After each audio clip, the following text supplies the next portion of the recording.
So Mr. Pickles is back once again, and this time he's got £300,000 of personal pension, and from that he's got 25% of that is tax-free cash, so that's £75,000 of the £300,000, and the remaining £225,000 is then taxable income. So in this video, we're going to look at a number of different models, a number of different scenarios. We're going to look at the various incomes that potentially Mr. Pickles could take from that pension pot based on that value and the tax-free cash. Think about the tax implications of that, and we'll look at the sort of best case and worst case scenarios of doing that. We'll also look at what it could potentially look like as far as the stochastic modeling. So we're going to stress test this as well based on the various assets that potentially Mr. Pickles might have within the pension pot and the impact of those assets on the variability and the volatility of that portfolio over time as well. So I hope you find it really useful, and we'll just jump straight into the model to have a look at what that looks like. So this is Mr. Pickles' cash flow model. We're just going to assume a 2.5% inflation rate. So for the first time since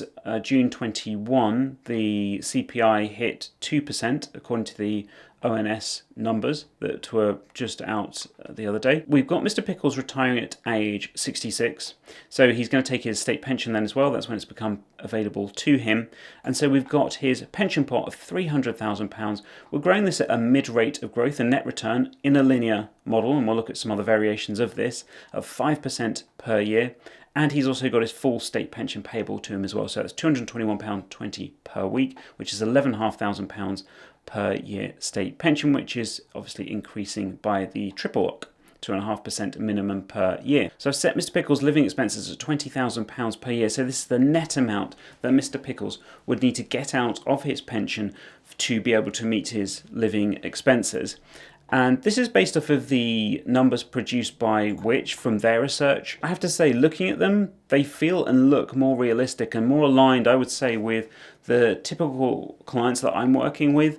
These numbers feel about right as far as the essential, comfortable and luxury levels, certainly versus the PLSA's numbers. So by way of example, for a single person, the comfortable standard of living was £20,000 per year and £28,000 for a couple, versus the PLSA's numbers for a single person, that's £31,300 and £43,100, vastly higher. But I would say actually these feel and look a bit more realistic to me. And so we're going to be working with that number for Mr. Pickles initially, just £20,000. And in reality, this is absolutely achievable. So we've got his state pension being paid to him, £11,500, which uses up the majority of his personal allowance. Obviously the personal allowance being £12,570. It leaves him with a small amount of personal allowance left. So some of that taxable income that's then being taken from the pension will fall into that remaining bit of personal allowance. And the way in which we're taking the pension each year is via phased drawdown, or you could do it by one-off plus potentially per year. And that's extracting out obviously the taxable element, 75% of that income payment, 75% of it is taxable income, and then 25% of it is the tax-free cash. So in effect, he's paying a slightly lower rate of tax than you would expect for the amount he's withdrawing out. So he's paying tax at £1,248, and he's getting out of the pension in terms of a net payment £8,497. So in effect, he's taking out £9,745 per year from his pension, and 25% of that is tax-free cash, and then the remaining 75% is obviously then taxable income. So when we're thinking about the sustainability of this, one of the best ways of thinking about this is really considering, well, what does that actually look like as a percentage of the pot? It's one of the simplest ways of looking at it. What does that income payment look like as a percentage of the total value of my pension pot?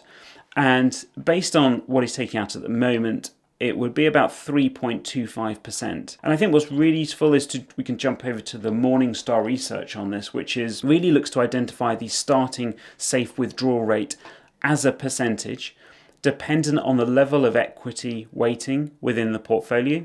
Obviously, the greater the amount of equity, greater the volatility, and the greater for potential longer term returns, but it does have an impact. Potentially what could be withdrawn, which would enable the pension pot to last the span of, say, a 30-year retirement. So we can see, for assuming that Mr. Pickles is going to be in a retirement for 20 to 25 years, then easily a 3.25% based on these figures is perfectly sustainable, and that really aligns with our model as well, that's possible. Now, if we actually start to put a bit more pressure on this in terms of these living expenses, and we increased those living expenses to, if we put it up to £30,000 a year, we then start to see this getting significantly more stressed. Now, we know broadly speaking that based on Mr. Pickle's age as it is at the moment, his life expectancy according to the ONS is going to be around age 85.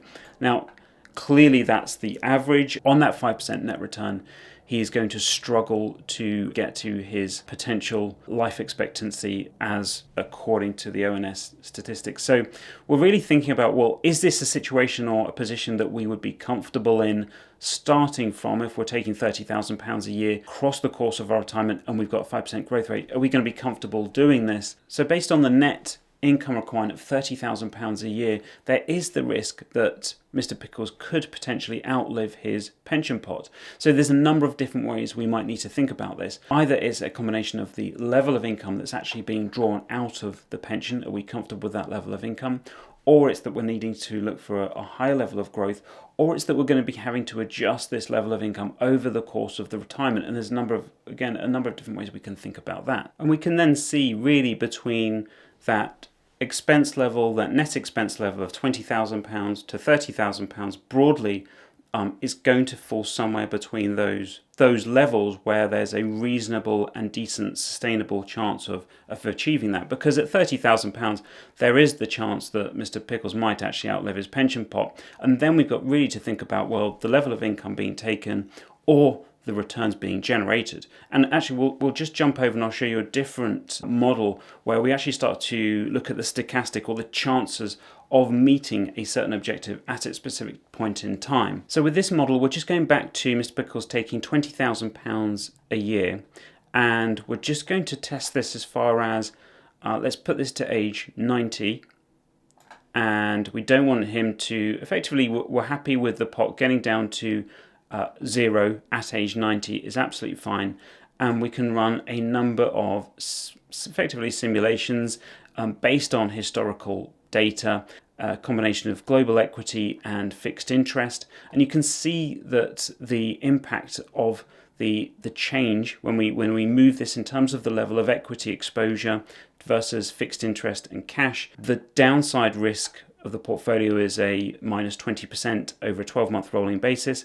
The upside is 32%, again on 12-month rolling basis. We've got an average return over this period of time of 6.17% per year. So we know we've got a fairly solid position here for Mr. Pickles because of the level of income he's taking out versus the level of growth that we've got within the pension pot itself, that we've got a pretty high chance that he's going to make it as far as having a sustainable level over the full course of his retirement. So based on that growth rate, you can see we've got our upper level, our mid rate, and our lower average when we're taking into account some of the worst case scenarios. And so you'll see some of those faint grey lines being the worst case scenarios as far as what has happened historically, which is typically going to be very poor returns very early on for a long period of time. And what's interesting then, if we just lower that level of risk and then run that simulation again, so we're really putting quite a lot into fixed interest and cash, and we'll see we're reducing the potential volatility and risk, but we're obviously reducing the level of upside as well. And this is where we would potentially look to lower risk as retirement goes on, for the very reason that we start to then reduce the upper and lower in terms of the amount of volatility we might experience within the portfolio. So we're reducing that down and dampening it down as time goes on. If it makes sense to do so, then it can make sense to obviously reduce that level of volatility and that level of risk being taken within the portfolio, but we are dampening down the opportunity for those greater returns longer term. And then we've got the extreme end of this, which is where we really push the amount of asset allocation, very high levels of, we've got emerging markets and global equity, and the natural result of that is going to be very, very high levels of volatility, both to the upside and the downside. So we are really pushing what we potentially might get out of the pension longer term, but clearly during retirement, being able to handle this level of volatility, potential downsides of 31% over a 12-month rolling period, or potential upside of 51%, are we going to be comfortable with that level of volatility during the course of retirement? So really interesting stuff, and really, really useful in terms of really understanding the amount of really the equity allocation and what impact that has in terms of driving those returns and in terms of driving that volatility as well. Our next model is just going to assume Mrs. Pickles is on the scene. So it's Mr. and Mrs. Pickles, and they're going to be in a vastly improved position, especially if they're in the position where they've got a really nice split. And in this case, we've got a split of £150,000 each for Mr. Pickles and £150,000 for Mrs. Pickles, and again the same level of growth rate at 5%. Now the reason they're going to be in a far superior position in terms of tax and income, one of which is clearly 2 lots of state pension, which is incredibly valuable coming in, which is going to be approximately £23,000 a year just from state pensions, which again is increasing, and then they can just draw down on the residual. Now in this case, we are doing expenses are £28,000 a year, which is pretty much in line with the which retirement income levels there. So you've got £28,000 a year net coming out, being paid to Mr. and Mrs. Pickles. Obviously, 23,000 of this is made up of state pensions. So this is very, very, very achievable in terms of the level of income being drawn out over the pensions over time, and if they're actually growing their pots in real terms, in real value over time, because they're taking out a very low percentage as far as the amount being extracted out of the pensions. Now, one thing to bear in mind is when you've got 2 state pensions, the risk here is if something was to happen to one of these individuals. So in the unfortunate event that Mr. Pickles was to die at age 74, let's say, then clearly that state pension completely ceases and you've no longer got that £11,500 per year coming in as a state pension, which Mr. and Mrs. Pickles have been enjoying. So they would be in the rather fortunate position in this scenario that actually Mrs. Pickles would benefit from the personal pension that was remaining, so 157,000 that was in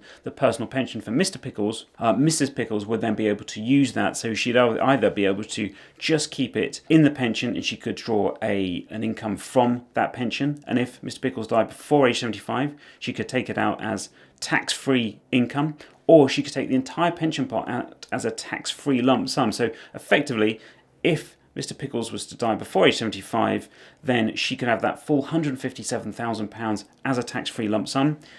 Very different after age 75. So if Mr. Pickles was to die at age 76, then the personal pension would still go if Mrs. Pickles was the nominated beneficiary to Mrs. Pickles. But after age 75, it will be treated as taxable income. So she absolutely would not want to extract that out as a lump sum, for the obvious reasons in terms of the tax position, but she could leave it in the pension and draw what's known as a beneficiary's drawdown from it, so she could just continue to take an income from that. But it is being mindful that effectively on death, the state pension does cease. And then, as we did for Mr. Pickles, let's just really stress test this and see what we can do as far as a greater level of income from the pension plan. So we can look at £35,000 a year, and we can see that obviously it's a fairly dramatic impact that's going to have on the value of that pension pot over time. So it's having a real impact. It's dragging down on that performance, and effectively we end up in the position where it may well actually still last them long enough as far as into their old age, but there could be options during this period of time when we're thinking about actually the level of income being taken, is it sustainable, the level of risk being taken, and so this is never going to be locked in terms of during this period of time as far as the level of growth and the level of expenses or income being taken from the pension pot itself. Because we could be thinking about either reducing the income and reviewing the expenditure, we could be returning to paid employment potentially, depending on the point in time in retirement, accessing other assets, which could be via the property, or it could be looking at actually annuitization, which might be a solution for some cases. I'm just going to show you a couple more examples of this is the single Mr. Pickles, and he's taking £20,000 out per year, and we are using a growth rate of 2% per year. So a very, very, very poor level of growth rate in a linear fashion over a very long period of time. Clearly, this is going to be pretty detrimental. This is going to be a pretty awful position to be in if we've got a very low level of growth.